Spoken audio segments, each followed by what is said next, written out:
Afternoon, everybody. Thank you so much for joining us this afternoon. I just want to thank also everybody who's coming here up front to join me today, including Councilman Breton. Thank you for being here. Bobby Vincent, our Director of Public Works. Rick Edwards, our Police Chief. Chief Clarence Hunter, the VCU Police Chief. Superintendent Cameras, our CAO, Odie Donald. And Sid and Armistead from, I don't want to give a first name, Armistead. Rodney? All right, there you go. I always just call you Armistead, man. But, this is an important day to talk about the issue of pedestrian safety in our city, right? It's something that we have been focused on here for years, but when you have had a month like we've had, it requires you to bring new eyes and a new sense of urgency to a situation. In the past 3 weeks, we have had 6 pedestrian traffic-related deaths. And as we look back over 2025, we had a total of 13 pedestrian deaths. Now, each of those losses is heartbreaking, and the recent frequency of them over the last 6 weeks, frankly, is terrifying. We cannot treat traffic deaths as normal. And we cannot accept that losing your life while walking, crossing the street, or heading to a bus stop is just part of living in a city. Every person who walks or rides in Richmond deserves to feel safe. And I know that right now, many walkers and riders don't feel that way. The urgency is only heightened this week as thousands of VCU students return to campus. Our streets, our sidewalks, our crosswalks are about to get busier with students who are walking to class, who are riding their bikes, who are crossing Broad Street, using transit throughout the day and night. And that's why you see leaders here from across the city standing with me today. We all have a shared responsibility to make sure that people can move through the city safely. As these incidents continue to be investigated, one thing has already been made clear, that there's no one single cause behind each of these tragedies. The circumstances in each case vary. Some were in crosswalks. One was a person crossing mid-block. One person was walking in the roadway between travel lanes. In a couple of the incidents, including the one involving our dear friend Bill Martin, vehicles were traveling at very low speeds. But I want to be clear about something, that none of that lets us off the hook. The responsibility of the city is to design streets that slow people down, that increase visibility, and that create moments where everyone, especially drivers, have to pause and pay attention and think about pedestrians and cyclists in the same way that they look out for other cars. The responsibility of the city is to enforce laws against texting and driving. In 2017, Richmond adopted Vision Zero, the city's strategy to eliminate all traffic fatalities and severe injuries. And in October of last year, I reaffirmed our commitment to that vision. In my vision of a thriving Richmond, everyone can get safely to wherever they need to go. Thriving neighborhoods begin with the belief that when you send your child to school or on bike or by foot, that they'll arrive unharmed. And when you're walking down Broad Street in the middle of the day, you will arrive to your destination safely. Vision Zero starts with a simple truth, that traffic deaths are preventable. Speed, distraction, and inattention, even for a moment, can have irreversible consequences. And while the city works to change the built environment, which we are actively doing, I need to say this plainly. Drivers, we need you to do your part.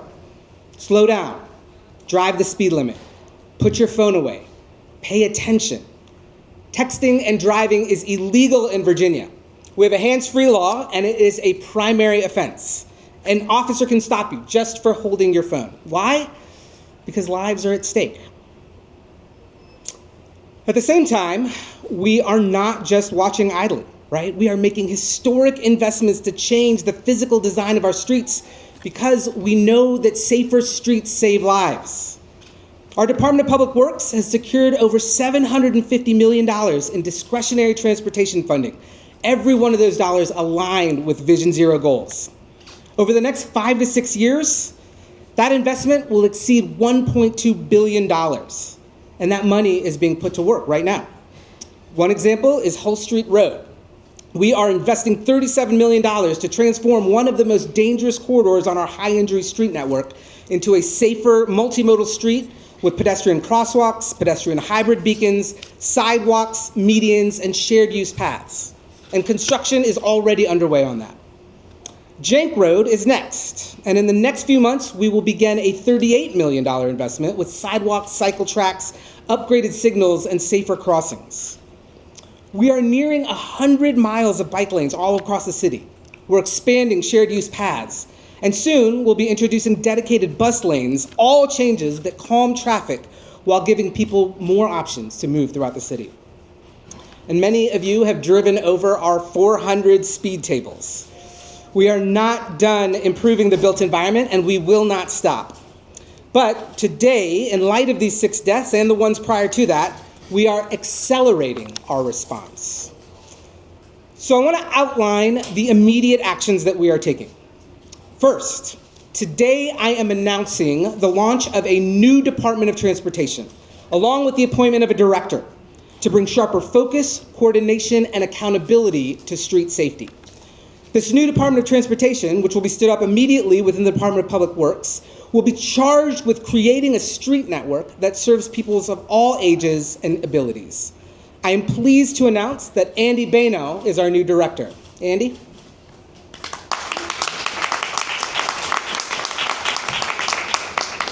Now, this department will serve as the cornerstone of our Vision Zero commitment.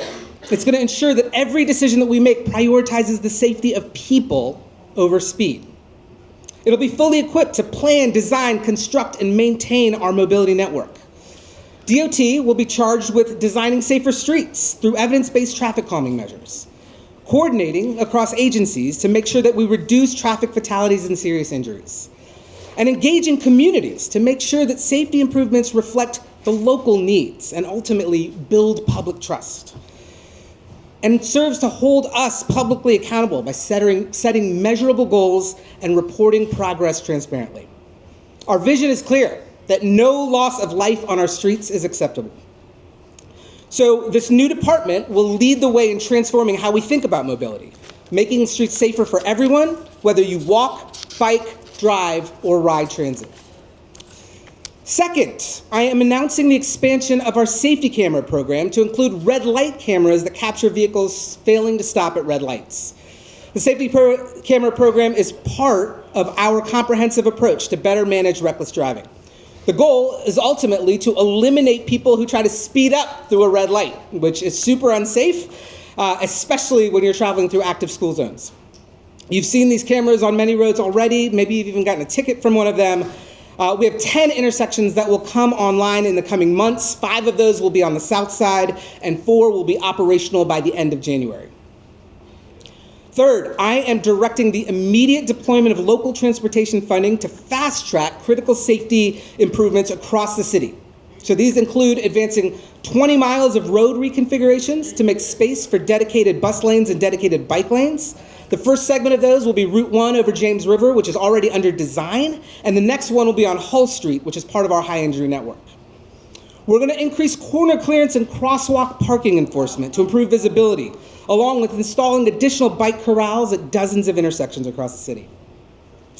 Left turn hardening will occur at more than 80 intersections along our high-injury network over the next 2 years, which builds on the 4 pilot locations that have been already implemented. And we're going to add 14 more pedestrian hybrid beacons, which are currently in design. These are those button-activated traffic signals for mid-block crossings on busy roads.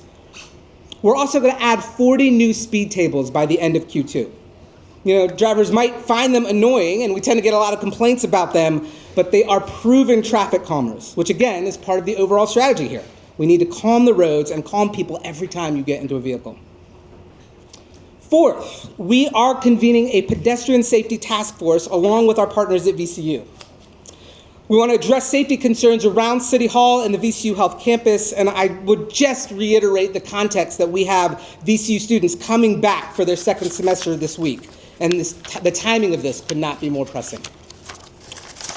Fifth, I am directing a multidisciplinary road safety assessment on East Broad Street from 1st to 14th to identify both near-term and long-term fixes. The team's going to be made up of engineers, planning experts, public health experts, police, fire, city council members, schools, and others. And we will follow the best practice. The team will walk the site together. The next day, there'll be a workshop with a presentation to go over findings and make sure that everything was captured. And then we move into the action phase. We've done this on a lot of other corridors, but not yet in this section of the city. And finally, I am requesting the support and partnership of our local nonprofit and state partners like DMV and VDOT on public service announcements, because we know we need a PSA kind of communications approach that'll focus on distracted driving and pedestrian safety. And so we're in the ongoing process of communicating and engaging to better reach people around Vision Zero, including a series of community meetings, which will launch next week on January 14th. I want to acknowledge one of the partners who's here with us today, I think, Brandy Brubaker, the Director of Highway Safety Strategy for DMV. Thank you, Brandy, for your commitment. Oh, there's Brandy. Hi. With all of that, I want to close with this, that we absolutely owe it to the people who were killed and to every person who walks our streets to act with urgency and resolve. We will change the streets, and we will enforce the rules, and we will continue pushing towards a city where no one has to fear their life simply getting where they need to go. Thank you so much. What's that? Okay, let's. Let me invite my partner, Councilman Breton, up to share a few words before we move to questions. Thank you, Danny. Thank you, Mr. Mayor. So I just want to reiterate the urgency as a representative of City Council, a representative of the Safe and Healthy Streets Commission, as a cyclist, as a pedestrian, and as a parent, the extreme urgency of this need. And I want to thank you for meeting this moment with the urgency that it requires. A consolidated Department of Transportation with visionary leadership like Mr. Baino's, with the accelerated funding that you're requiring, are exactly the things that I ran on, that my constituents have been asking for, that our people around the city have been asking for. And so I do want to thank you for meeting the moment with the urgency that it requires. Also, as a representative of City Council and the Safe and Healthy Streets Commission, I just want to say that my job will be to watch and verify that we truly see a step change in the deployment of this safety infrastructure. It's critically important. The urgency is there. Your words are true, and I'm looking forward to seeing the benefit and the safety across the city. So thank you for meeting with the urgency, and I'm looking forward to seeing the results. Okay, let's go down the line. Yeah. Thanks. Mayor Avula, you talked a lot about infrastructure changes and money going to infrastructure changes. I didn't hear, speed cameras as well, I didn't hear anything about extra funding going to the police to help pull people over. Is that going to be a budget focus as well? Yeah, we are budgeted for an expansion of the police force. The challenge has actually been how many officers can we bring on, right? We know that RPD has been operating under capacity. So the budget there is not the issue. It is really finding people, getting them through the academy and adding them to the police force. Obviously, as we're able to be more successful, and we've had some really successful police academy classes of late, we'll continue to grow that force because we're a growing city. We know we need more police presence across all of the areas of enforcement. So more to come on that, but not necessarily a budgetary need at this point. Oh, yep, sorry, repeat the question. Will do. Is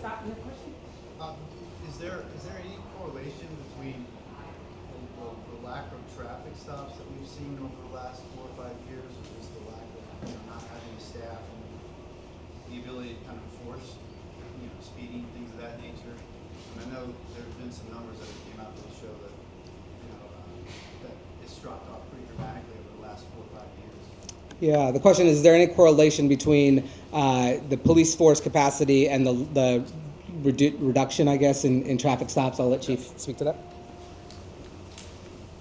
Sure, Scott. So I will say we are short-staffed, but our officers are consistently overperforming with the resources we have, and an assessment was made like we do at the end of every year to see what needs our department can work on.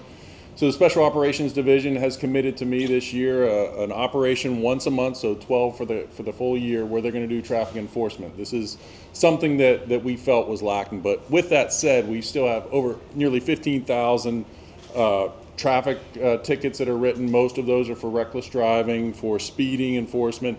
and even 152 folks have been cited for utilizing their handheld device while driving by our officers. So it is something we are mindful of. We're going to redouble our efforts for this year to try to keep those numbers down. We understand that the law is a teacher. Last year, as many of you know, I got a ticket, and I can tell you that I'm driving better because of it. I don't want to repeat that, so I am more mindful of my speed, and I would ask that everyone else be mindful of their speed. Hi, to either Chief Edwards or Mayor Avula, how do you reconcile pushing for driver accountability with the fact that in recent years, the Commonwealth's attorney has repeatedly decided not to charge drivers who kill pedestrians or cyclists with more than a traffic infraction? I can So maybe repeat the question too. Yes. How do you reconcile pushing for driver accountability with the fact that the Commonwealth's attorney has repeatedly decided not to charge drivers who kill pedestrians or cyclists with more than a traffic infraction? So the question was about how can we call for accountability when the Commonwealth Attorney's Office has decided to not charge anything other than traffic offenses for pedestrians who have been struck and killed. I don't want to speak for the Commonwealth Attorney's Office. I can tell you that they take these cases very seriously. They have a deputy Commonwealth Attorney that are assigned to these cases. Our teams, the crash team of the Richmond Police Department, meets with the Commonwealth Attorney on all of these cases. And each one, it has to be told, and the mayor alluded to it as well, they're all its own situation. The circumstances might be similar, but the driver's behavior, the pedestrian's behavior, all of that has to be taken into account when the Commonwealth Attorney makes a charging decision. So our role as a police department is to be fact finders and present that to her office, and it's her office to determine which charges are most appropriate based upon the evidence we're able to present to them. Considering the data on Vision Zero, do you still feel that the goal is realistic for the city of Richmond? The question is, considering the data around Vision Zero, is the goal realistic? Is the goal realistic to have zero traffic-related fatalities in the city of Richmond?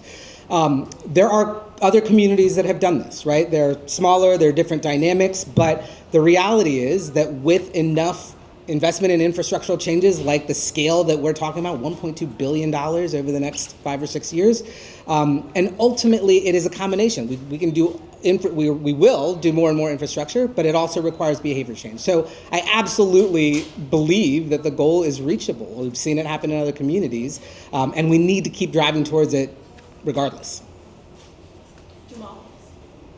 About the Department of Transportation, I know we've done a lot of stories with Mr. Bano and the work that he had been doing with DPW. It seems like he had been doing a lot of things mentioned already. Can you just say a little bit about why you think separating these two departments is going to make a difference? Yeah, the question is, why are we separate? Like, what's the value of creating its own Department of Transportation?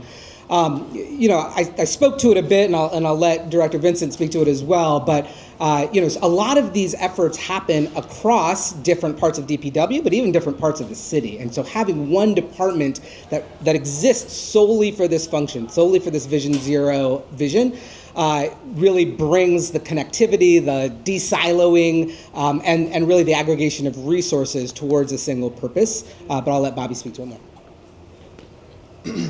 Good afternoon, everyone. Bobby Vincent, Director of Public Works. It's certainly not a separation. It's more of a focus. So when we look at transportation, when we look at the Department of Public Works, we're looking at a combination of muscle, we're looking at a combination of speed, and we're looking at a combination of focus. So with regards to our engineering and the expertise that Mr. Bano brings on board, along with the expertise that we currently have on house and the additional expertise that we will be bringing from the outside, that's where our focus comes in. So him working together in a coordinated effort with regards to the muscle being operations and Mr. Torrance Robinson, making certain that we can do things within the city utilizing the $1.2 billion. And last but not least, looking at things from a lighter, quicker, cheaper standpoint, trying to do things faster with regards to speed, underneath the planning, and all of that also being underneath Mr. Bano as well with regards to Mr. Rona Moore Clark in terms of doing lighter, quicker, cheaper projects throughout the city of Richmond. So it's certainly not something that's separated. Separation brings about more bureaucracy. That's what we're trying to eliminate by bringing it all in terms of one house. Thank you. Right here. Are you all together? We're just gonna go on down. 6, did I get you? Not yet. Okay, go ahead. Well, I'm getting to you, Brad. Don't worry. Okay, yeah. Chief, this question's for you. I've heard some concerns and frustrations from folks wondering why nobody's been charged in connection with the death of Bill Martin. They're saying, you know, we've been told that he was in the crosswalk, that he had that light to cross, and so why hasn't there been swift justice here? Well, I think it's more important than the velocity of any potential arrest is the making sure that we dot all the I's and cross all the T's.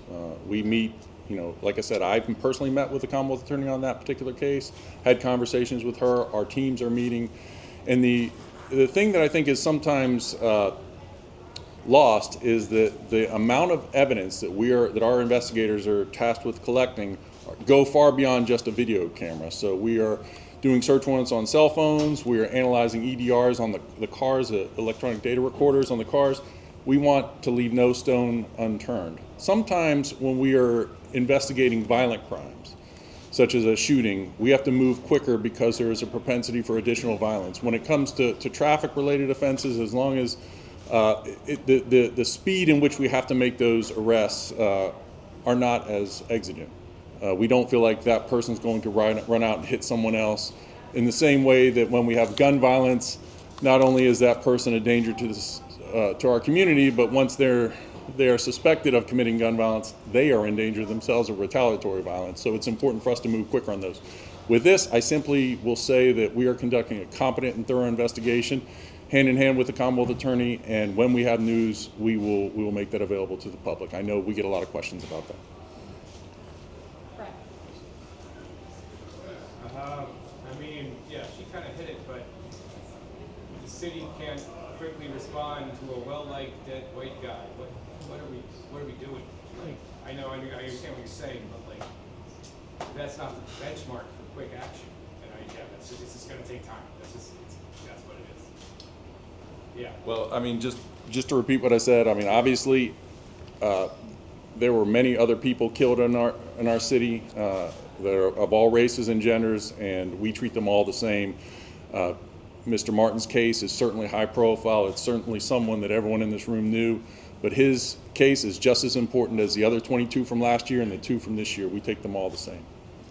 Mine's probably best for the chief as well. Can you speak a little bit to how you're enforcing hands-free driving, no texting while driving? Is that something your officers will pull someone over for just for that, or is that more of a secondary offense where it causes a crash?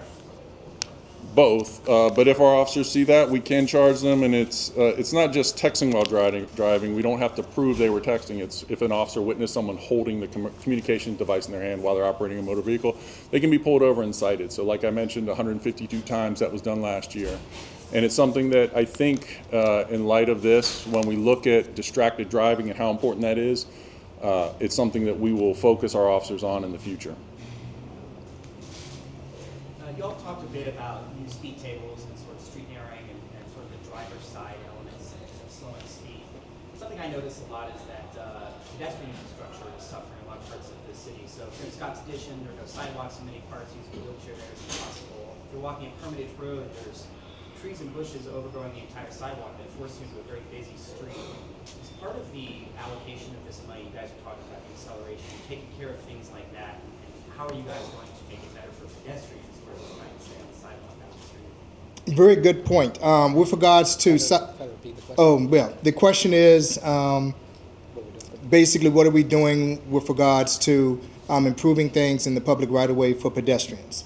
The continuity of sidewalks is something that we have been working on since the 1971 annexation of Chesterfield County. And to this date, we're at about 880 miles of sidewalks located throughout the city of Richmond. It's hard to go into many areas of our city that does not have sidewalks. The areas that do not have sidewalks were constructed in a fashion that would not allow for them to be easily installed. So yes, to get to the end of your question, we are utilizing much of the $1.2 billion to install sidewalks, as well as to improve the infrastructure for bicyclists, etc. But one thing that we're trying to do within our city is to help change the culture, not just the infrastructure.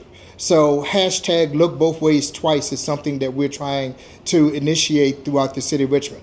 When we were growing up, a lot of times your parents tell you to look both ways. That's not enough in an inner city like ours. By the time you look both ways, you could have someone coming on a bicycle. You could have someone that's jogging or pushing a baby in a baby carriage, or a dog, or someone that's driving now on the other side of the street. You have to look both ways twice. And so that's a campaign that we're going to be initiating underneath the leadership of Mr. Bano to try to get things going with regards to everybody realizing that they're sharing the road together. Motorists, bicyclists, and pedestrians alike, all looking at both ways twice. This one's for Chief Edwards. Chief, you all released the identity of the young woman who was killed on Semmes Avenue. Is there anything you can communicate about a potential suspect in that case and any connection with any offense in another jurisdiction? So the question was about the Semmes Avenue case. The young lady, we identified her yesterday, I believe, and is it related to any other cases? What I'll say about that is it is an ongoing investigation. Unlike some of the other cases we've talked about, that was a hit and run, which is obviously different. The person did not stay on scene. We have utilized technology. We are making great progress on that case, and I'm hoping to make an announcement very shortly on some updates regarding that case. But it is much more challenging, obviously, when we not only have to identify the vehicle that fled the scene, but who's actually behind the wheel at the time of the crash. Thank you. Did we get everybody, or are there other questions? Okay, I think we can do a couple more questions, and then we're going to pause and let some of the leaders go back to what they have to do. And if there are still remaining questions, then we'll sort of call down to a gaggle. Sabrina. I'd love for both Mayor Avula and Chief Edwards to answer this if possible. Do you think getting only a speeding ticket or another traffic infraction is a strong enough punishment or consequence for killing someone? Question is, do I think getting a speeding ticket only for a traffic infraction is a harsh enough consequence for killing somebody? I don't know the answer to that. I mean, obviously, a ticket by itself probably is not, but I also don't know like what amount of jail. I don't actually know what the legal parameters are around jail time and what the right answer is there, because I think the goal is rehabilitation, right? And so we got to figure out what's the right set of sticks that gets you there. But yeah, I think it's more than a traffic violation. So I definitely understand the sentiment. When a person is lost to a vehicle, that loss is felt exactly the same as a family member who loses someone to gun violence. But I think the difference is the motivation behind it, which our law takes into account. If you shoot at someone and kill them, or if you're shooting a gun and it kills a person, it's a different thing than something that all of us do who drive cars every day. Find ourselves distracted, and next thing you know, these are people sometimes with perfect driving records who make a momentary mistake and it costs someone their lives. I definitely understand the loss is the same, but the motivation behind it is different, and the law takes that into account. And ultimately, like I said, when it comes to these cases, it's often not who did it, it's why they did it, and it's my job to provide the Commonwealth Attorney with the facts of the case. It's her job to interpret that case, to interpret those facts, and determine what she can prove beyond a reasonable doubt. There are certain, my standard is probable cause, which is a very low bar. The Commonwealth Attorney has to determine if she feels comfortable if they can prove a case beyond a reasonable doubt, and oftentimes that is very challenging, and sometimes those decisions that are made are based upon that, not because it's that person's life isn't worth just as much as the person who dies from gun violence. It's often what they can prove in a court of law. You brought up cell phones earlier. I'm wondering if, I know you're investigating all 6 of these cases that have happened. You've also mentioned that some happen at low rates of speed. Are you guys ready to say whether cell phones have conclusively played a role in any of these 6 deaths? I know the answer to that, but I'm not going to speak to it at this time, so I'm sorry. Mr. Mayor, I guess I'd just like to hear, your big picture thinking. I hear you're saying this is a multifaceted approach, but is this the problem the city can just design and plan its way out of, or will it necessarily entail more cops out in the streets and more people facing consequences for how they're driving? I think all of the above. I think infrastructure is a huge part of it. We've made a huge investment there. Enforcement is a part of it, and behavior change is a part of it, right? Education, part of what we've got to get to is, and part of this is like Richmond is growing so much. Like the dynamics in the 25 years that I've lived here have changed a lot in terms of the density downtown, where people live, how people are commuting. And so there's an evolution of how a community operates that we're going through, right? And so especially in busy areas like downtown, there has to be an adjustment. Just like when you're in a college town, like everybody stops for a pedestrian, right? Like it's just the expectation. And so that's the cultural evolution that needs to happen, and that can in part happen through infrastructure, in part happen through enforcement, but ultimately like drivers have to change their behavior as well. Yep, let's have this be the final question. We're talking a lot about drivers have to change their behavior and enforcing drivers, but I also hear from people, and I see it myself. Yeah. Cyclists are breaking the law, and pedestrians. You mentioned, one of the pedestrians that died, not to make them blame or anything like that, but they were in the middle of the road. Is there going to be any enforcement of cyclists and pedestrians as well? So the question is about, I would summarize it as, are we going to hold accountable, though we're talking about accountability for the drivers, we need to talk about accountability for pedestrians. There were some changes after 2020 that limited the police ability to deal with pedestrians in the roadway. That is something we are unable to enforce now. But there are bicyclists are expected to uphold the same laws as other motorists and can be cited. I don't have that data for you. But I do think it is important, and the mayor's alluded to this, we need to attack this problem from all angles, and it's certainly a driver issue. But to your point, pedestrians have a role in this too, to be mindful of when they cross. Bobby talked about the fact they should check two ways. One thing I would encourage people to do that I see often is people with the noise canceling headphones. That puts you in a bubble almost, and you don't hear the motors. So we'd ask folks, when you're in an environment like a city like Richmond, to be a defensive walker as well as a defensive driver. I'll let Chief Hunter speak to that as well. Yes, and a very good question when we talk about pedestrians, because as the mayor has stated, our students are coming back on Monday, January 12th. And I know the VCU community is a huge part of what we're discussing here today. And I just want to say at VCU, we take kind of like a three-pronged approach. It's about engagement, it's about enforcement, but it's also about education. At VCU, we have a program called Heads Up Rams, and it's just to touch on what you stated was the pedestrians. With this program here, we're out in the community. We're actually standing at the crosswalks. We're passing out flyers telling our students and staff members, both at the CV campus and at the East Campus here for our VCU Health, to be aware of when they're crossing the street, to not be on their phone, to take the earplugs out of your ear. I know there's a lot of conversation about enforcement, but we also have to try and change behaviors. And I think when we can start touching the behavior part of the conversation, we'll see much better progress. Thank you so much. We're going to conclude and let folks go back and implement the plan. If there are follow-up questions, please reach out and we will help get those answers to you. Thanks. Thanks, everyone. Thanks.